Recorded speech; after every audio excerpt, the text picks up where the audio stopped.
I have just invented the most obviously stupid voting system in the world. But here's the thing. It's still a better voting system than first past the post. Let's talk about that, shall we? I am Matt from Storyfeet, and you are watching a video.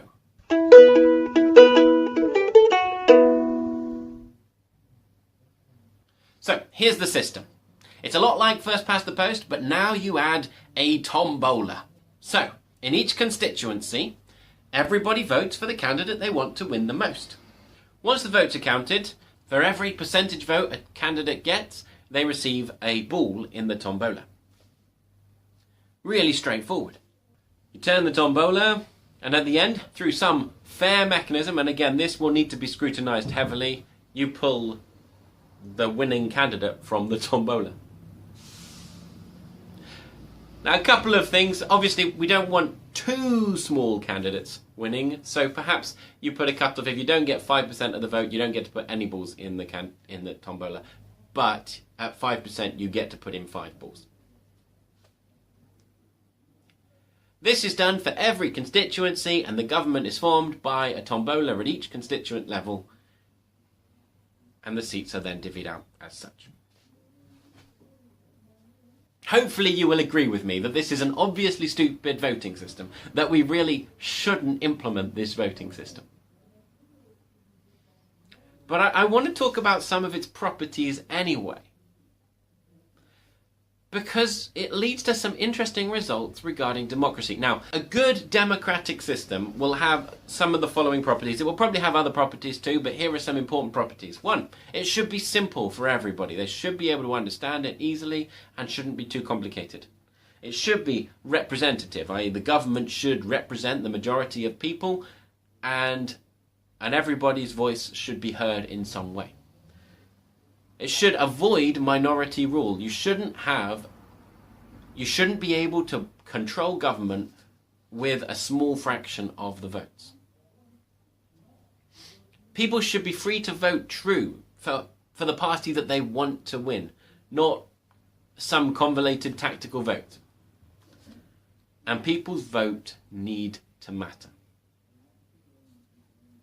These are things that I'm going to say are important for a democratic election, for holding our governments to account, which is vital. So, let's see how the tombola performs against first past the post. First, is it simple?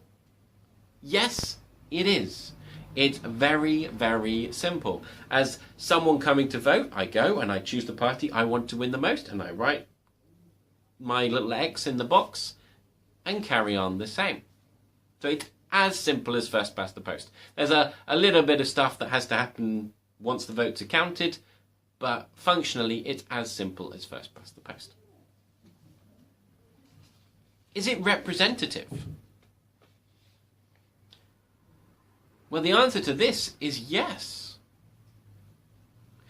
Because we have 650 seats in Parliament, you actually end up, like, across the seats it will vary a certain amount, yes, and but the random will add itself out over 650. I realise 650 is not quite enough, but you will end up with the proportional thing. If one party is just getting 1% or 5% votes in across a bunch of seats, they will probably end up with 5% of the seats. It's not going to be exact, but it's going to be pretty close. Compare this to first past the post, where actually, here's a really funny feature of first past the post. If every single constituency in the country is a direct reflection, a scaled down version of the total country's votes, then under first past the post, the party that wins 100% of the seats will be the party that wins by a tiny margin necessarily at constituent level.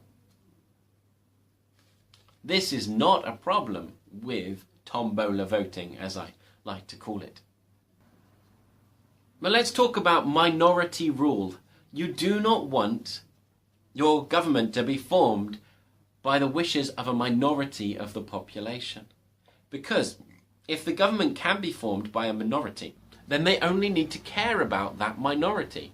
They don't need to do anything for the people who do not fit in the minority that they need to get into power. And this reduces accountability of the government. Now, under first past the post, at every single constituent level, it's very rare for someone to get 50% of the vote and win a seat that way. It does happen, but it's very rare, and that's at a constituency level. Normally what happens is you will have at least one other party that is a significant contender and a couple of smaller parties that spoil the vote in some ways. And so in order to win, so say for example you actually have a situation where party A, B and C, I'm not going to give them names, I don't want to show any affiliation to a particular party today. This is just about voting systems. So we have party A, party B and party C. Now imagine parties A and B are similar, party C is quite different.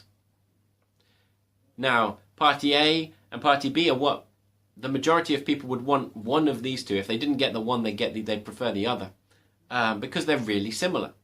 But they end up having to split their vote between them because different people decide different ones. And so between them, these guys have 60% of the vote, and this guy has 40% of the vote. He's actually got less votes than this guy. In fact, he's got less votes than people want, but he still wins the vote. And this can go right down if you've got 4 or 5 parties splitting the vote, and that commonly happens. It is technically possible with 5 parties for someone to win a seat in Parliament with 21% of the vote.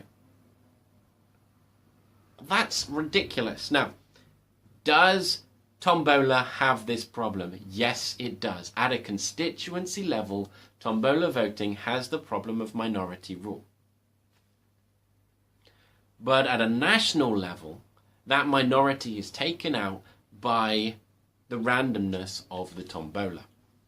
So while it's possible under first past the post to win, to control the majority of government with a minority of the votes, under tombola voting, that's not possible. And another direct consequence I'll show you is that means I get to vote true. Under a good election system, everybody gets to vote true. What I mean by this is you get to vote for the party you actually want to win, something that I haven't been able to do for 3 elections. And I will explain why. Let's just imagine there are 3 parties. I really like party A. Party B is okay. Party C I really, really dislike. Now party A is getting 5% of the vote. Maybe 10% of the vote. Party B is getting commonly 40-ish% of the vote, and party C is commonly getting something closer to 50.